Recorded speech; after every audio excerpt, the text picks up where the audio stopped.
ওরা আমাদের শিক্ষা ব্যবস্থাটাকেও ধ্বংস করার চেষ্টা করেছে এবং আস্তে আস্তে সেদিকে তারা সফলও হচ্ছে। এরপরে আমাদের দুষ্পিঠে না। আর যখন মুসলমানরা ঈমান, কালিমা এইসব চেতনা নিয়ে দাঁড়ানোর চেষ্টা করেছে, যারাই দাঁড়ানোর চেষ্টা করেছে ওই প্রত্যেকটা রাষ্ট্রকে তারা আক্রমণ করেছে। একটা একটা করে ওদের এজেন্ডা ওরা বাস্তবায়ন করেছে। ওদের বলতে কাদের বুঝাচ্ছে এটা আপনারা বুঝে নেবেন। সব কথা সব জায়গায় খোলামেলা বলা যাবে না, এটা আপনারাও বুঝতে পারেন। তবে একটা দিকে ইন্ডিকেট করছি আমি, সেটা হলো পশ্চিমা সভ্যতা। আপনারা এটা ইয়াকিন রাখেন, বিশ্বাস রাখেন যে মুসলমানরা অচিরেই বাইতুল মুকাদ্দাস জয় করতে যাচ্ছে ইনশাআল্লাহ। এটা বিশ্বাস রাখেন। মানুষ আঞ্চলিক রাজনীতি নিয়ে পড়ে আছে। মানুষ কি করছে? আঞ্চলিক ভূ রাজনীতি নিয়ে পড়ে আছে। আর আমরা কোরআন হাদিস থেকে জানি বিশ্বের রাজনীতিতে কি হচ্ছে। এই বিশ্ব অচিরেই ঈসা আলাইহিস সালাম শাসন করবে ইনশাআল্লাহ। বিশ্বাস করছেন না? বিশ্বাস না করলেও কিছু যায় আসে না। বিশ্বাস করলে আলহামদুলিল্লাহ, যদি নাও করে কিছুই যায় আসে না। কারণ আমরা কোরআন এবং হাদিস থেকে 100% নিশ্চিত যে ইনশাআল্লাহ অতি সত্য অচিরেই বাইতুল মুকাদ্দাস মুসলিমদের হাতে আসছে ইনশাআল্লাহ। নবী সাল্লাল্লাহু আলাইহি ওয়াসাল্লাম বলে গেছেন, সারা পৃথিবীর যত জালেম তারাও যদি একত্রিত হয়ে হাদিসগুলোকে পরিবর্তন করার চেষ্টা করে, ভবিষ্যৎবাণীগুলোকে পরিবর্তন করার চেষ্টা করে, তারা পারবে না ইনশাআল্লাহ। এই যদি হয় আমাদের গন্তব্য, তাহলে আমাদেরও তো একটা প্রস্তুতির দরকার আছে নাকি? সেই প্রস্তুতিটা শুরু হবে আগে নিজের ইলমের মোজাকারা থেকে। আপনার ইলমের কি অবস্থা, আমলের কি অবস্থা, আপনার রিজিকের কি অবস্থা, আপনি কি ইসলামের কোরআন হাদিসের ইলম অর্জন করছেন কিনা, আমল ঠিক মতো করছেন কিনা, তাওহীদ লা ইলাহা ইল্লাল্লাহ ঠিক মতো শিখছেন কিনা, শিরিকগুলো থেকে বেঁচে থাকছেন কিনা, আপনার আমার জীবনের প্রত্যেকটা ক্ষেত্র নবীর সুন্নত দিয়ে সাজানো কিনা, এগুলো আমাদের কাজ নাকি ভাই? আমাদের রিজিক হালাল হচ্ছে কিনা, হারাম খাচ্ছি না হালাল খাচ্ছি, আমার রিজিকের মধ্যে আবার ঘুষ ঢুকছে কিনা, সুদ ঢুকছে কিনা, দুর্নীতির টাকা ঢুকছে কিনা, করাপশন ঢুকছে কিনা, এগুলো ভাবতে হবে না? ভাবতে হবে যে আমাদের পরিবারগুলো ঠিক হচ্ছে কিনা, আমাদের সন্তানরা ঠিক মতো মানুষ হচ্ছে কিনা, আমরা সবাই সুস্থ থাকছে কিনা, সুস্থ থাকার জন্য যে খাবার দরকার, জীবনযাপন পদ্ধতি দরকার, এগুলো অবলম্বন করছে কিনা, আমাদের মা বোনরা পর্দা করছে কিনা, সমাজে আমর বিল মারুফ মানে সৎ কাজে আদেশ জারি আছে কিনা, ওয়ান্নাহি আনিল মুনকার অসৎ কাজের নিষেধ চালু আছে কিনা, সামাজিকভাবে আমরা ইসলামটাকে ধরে রাখছি কিনা, এবং আমাদের রাষ্ট্র পর্যায়ে যারা আছেন তাদের কাছে আমরা ইসলামের সঠিক ব্যাখ্যাটা উপস্থাপন করতে পারছি কিনা, এগুলো আমাদের কাজ কি নয়? বলেন, এগুলো আমাদের কাজ না কাজ নয়?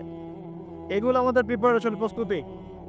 এই প্রস্তুতিগুলো নিয়ে যখন একটা প্রজন্ম গড়ে উঠবে, এমন একটা প্রজন্ম যেই প্রজন্মের প্রত্যেকটা ব্যক্তি নামাজি মাশাআল্লাহ, প্রত্যেকটা ব্যক্তি সুন্নতের পাবন্দ মাশাআল্লাহ, বেশিরভাগ মানুষ তাহাজ্জুদ গোজার, সুন্নতের পাবন্দ, দেহ থেকে শুরু করে তার পুরো পরিবার সমাজ সবকিছু সুন্নতের উপরে, তার ব্যবসা বাণিজ্য চলাফেরা সবকিছু।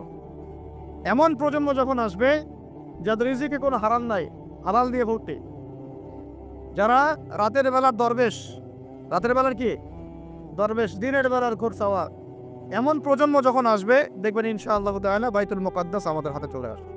আর আমরা যদি এরকম প্রজন্ম গড়ে তুলতে ব্যর্থ হই, তাহলে আল্লাহ পাকের পক্ষ থেকে 2টা আয়াত শুনে রাখেন, তারপরে সামনে যাই। আমরা যদি এমন প্রজন্ম গড়তে ব্যর্থ হই, আল্লাহ পাক বলছেন বিসমিল্লাহির রহমানির রহিম, সূরা মুহাম্মাদের মধ্যে আছে, ইন তানসুরুল্লাহ ইয়ানসুরকুম। মুসলমানরা শুনে, তোমরা যদি আল্লাহকে সাহায্য করো তবেই আল্লাহ তোমাদেরকে সাহায্য করো। আল্লাহ সাহায্য পাওয়ার উপায় কি তাহলে? বলেন, আমাদেরকে আল্লাহকে সাহায্য করতে হবে। তো আল্লাহর কি সাহায্যের দরকার আছে? আল্লাহুস সামাদ, আল্লাহ পাক অবুখাপেক্ষী, তার কাউকে প্রয়োজন নাই। কাউকে প্রয়োজন আছে? তো আল্লাহকে সাহায্য করার ব্যাখ্যা হচ্ছে আল্লাহর দ্বীনকে সাহায্য করা। কথা বুঝতে পারছেন? আল্লাহকে সাহায্য করার অর্থ হচ্ছে কি? আল্লাহর দ্বীন ইসলামকে সাহায্য করা। ইন তানসুরুল্লাহ, তোমরা যদি আল্লাহর দ্বীনকে সাহায্য করো, ইয়ানসুরকুম, আল্লাহ পাক তোমাদেরকে সাহায্য করবেন। ওয়া ইউসাব্বিত আকদামাকুম, তোমাদের পা আল্লাহ পাক শক্ত করে দৃঢ় করে রাখবেন। এটা একটা শর্ত আল্লাহর সাহায্য আসা। এখন ঝাঁকে ঝাঁকে আবাবিল আসবে না, ঝাঁকে ঝাঁকে আবাবিল এসে আল্লাহ দুশ্মনের গায়ে পাথর ফেলবে না? ভালো করে বোঝার চেষ্টা করে। এখন ঝাঁকে ঝাঁকে আবাবিল এসে তৈরুল আবাবিল এসে হস্তি বাহিনীর গায়ে পাথর ফেলবে না, এখন সেই যুগ নয়। এখন পাথর আপনাকেই ফেলতে হবে। কথা বুঝতে পারছেন? এই পাথর ফেলার দায়িত্ব এখন মুসলমানদের হাতেই নিতে হবে। ঠিক ওই দায়িত্ব মুসলমানরা যখন নিয়েছিল, বাইতুল মুকাদ্দাস আমাদের হাতেই ছিল। যখন থেকে আমরা ওখান থেকে সরে গেছি, তখন থেকে আস্তে আস্তে আস্তে আস্তে ওগুলো ক্রুসেডারদের হাতে চলে গেছে, জায়নিস্টদের হাতে চলে গেছে, ইহুদিদের হাতে চলে গেছে, নাসারাদের হাতে চলে গেছে। দুঃখজনক না এটা আমাদের জন্যে? লজ্জার না? লজ্জা। তবে ইনশাআল্লাহ তাআলা আমরা নিশ্চিতভাবে বলতে পারি এই গ্লানি আমরা কাটিয়ে উঠবো ইনশাআল্লাহ। পুরো বিশ্বে আপনি মুসলমানদের সংখ্যা হিসাব করলে দেখবেন কোটি কোটি কোটি কোটি অজস্র মুসলিম, অজস্র মুসলিম। এত অজস্র সংখ্যক মুসলিম থাকার পরেও সারা বিশ্বে মুসলমান আজকে নির্যাতিত, নিপীড়িত। কেন? এটা তো হওয়ার কথা ছিল না।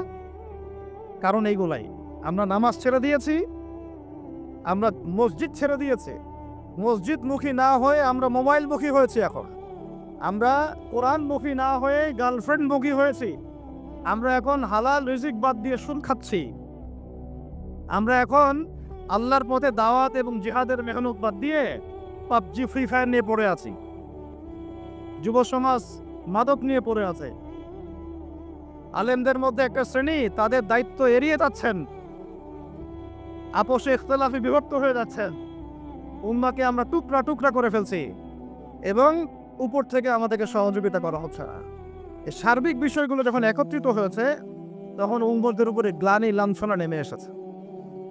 আমরা চাই না এটা আমাদের উপর থাকুক, ইনশাআল্লাহ থাকবেও না। আমি বলছি কখন থাকবে না? যখন আমরা আল্লাহর দিনকে সাহায্য করব। এখন একজন ভাই নামাজই পড়ে না, সে কি আল্লাহর দিনকে সাহায্য করতে পারবে? একজন ভাই কোরআন তেলাওয়াতও করতে পারে না, সে কি আল্লাহর কোরআনের দাওয়াত মানুষকে দিতে পারবে? একজন ব্যক্তি সুন্নতের উপর আমল করছে না, সে কি মানুষকে সুন্নতের দিকে ডাকতে পারবে? একজন ব্যক্তি হালাল খায় না, সে কি হালাল অর্থনীতি নিয়ে কথা বলতে পারবে? একজন ব্যক্তি জানেই না, বোঝেই না ইসলামিক রাজনীতি কি জিনিস, তার দ্বারা কি আপনি একটা সভ্য রাষ্ট্র পাবেন? কোশ্চিন কালেও না। যতদিন পর্যন্ত একজন ওমরের মতো শাসক না আসছে, আপনি সমাজ থেকে এই দুর্নীতি, করাপশন, অন্যায়, অবিচার রোধ করতে পারবেন। কোশ্চিন হাজার চেষ্টা করে নেন, ওমরের মতো একজন মানুষ যতক্ষণ না আসছে, সমাজের এই গ্লানি কখনো কেটে উঠবে না। ছোট থেকে ছোট, বড় থেকে বড়, প্রত্যেকটা পদে পদে আমরা অন্যায় করছি, অবিচার করছি।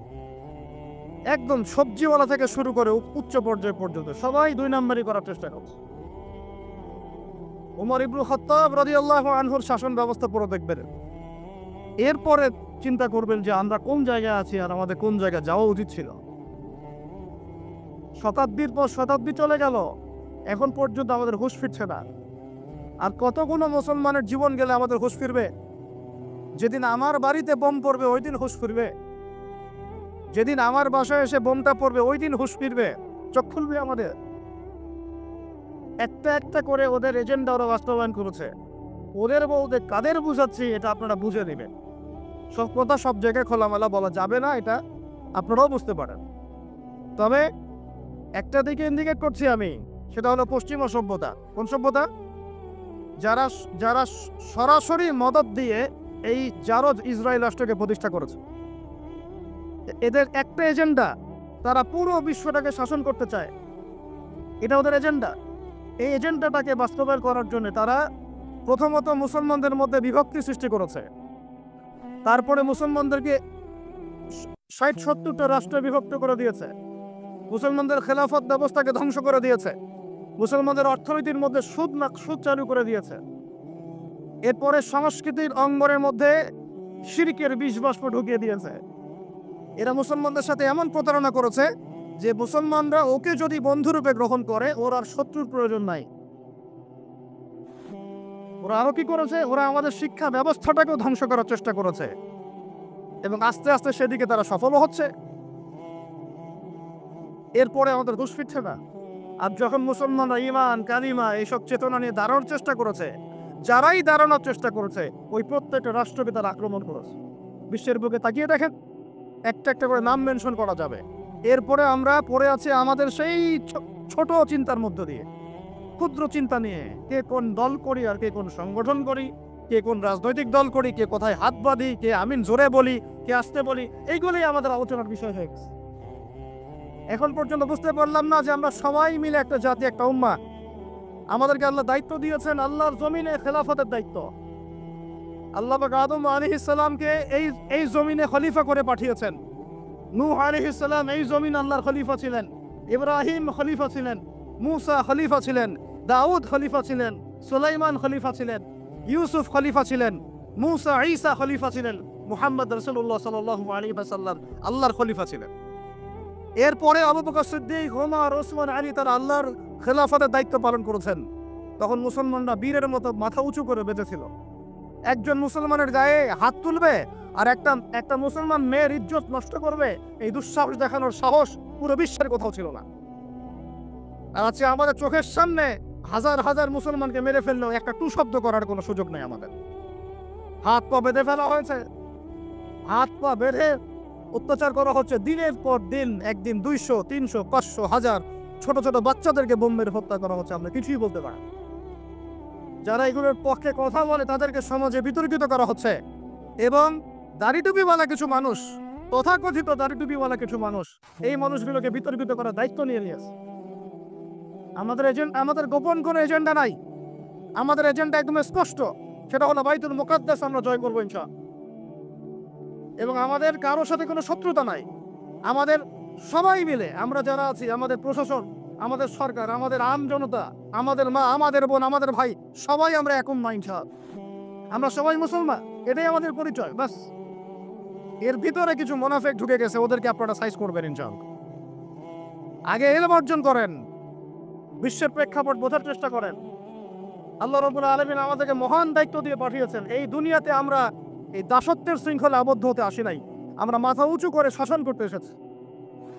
ইনশাআল্লাহ তাআলা এই বাইতুল মুকাদ্দাস আমরা জয় করবই করবো ইনশাআল্লাহ।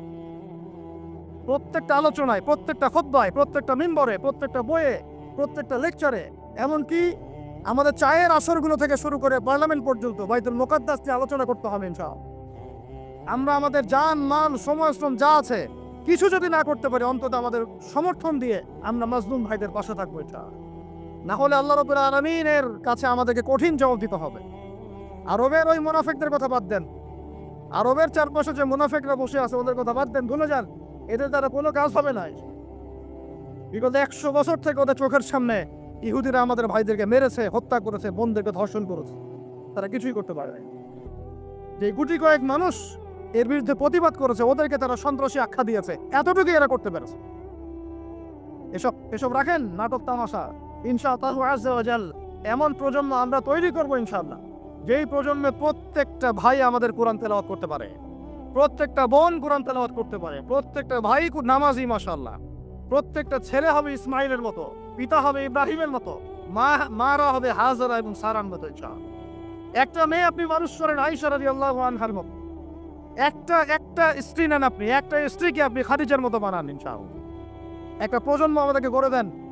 একজন দায়ী, একজন বক্তা, একজন আলেম, 10 জন আলেম, একটা সরকার কিচ্ছু করতে পারবে না যতক্ষণ না আপনারা পরিবর্তন হচ্ছেন। আপনাদেরকে পরিবর্তন হতে হবে। আমি এখানে জোরে গলায় কথা বলে গরম গরম বক্তব্য দিয়েও কিছু করতে পারবো না। আপনাদের সবাইকে পরিবর্তন হতে হবে, আমাদের সবাইকে পরিবর্তন হতে হবে। আজকে থেকেই 5 ওয়াক্ত নামাজি হয়ে যান, আল্লাহ তৌফিক দান করে। কোরআন হাতে থাকবে সব সময়, যখনই সময় পাবেন কোরআন তেলাওয়াত করবেন। কোরআন আপনাকে আল্লাহর দিকে নিয়ে আসবে ইনশাআল্লাহ।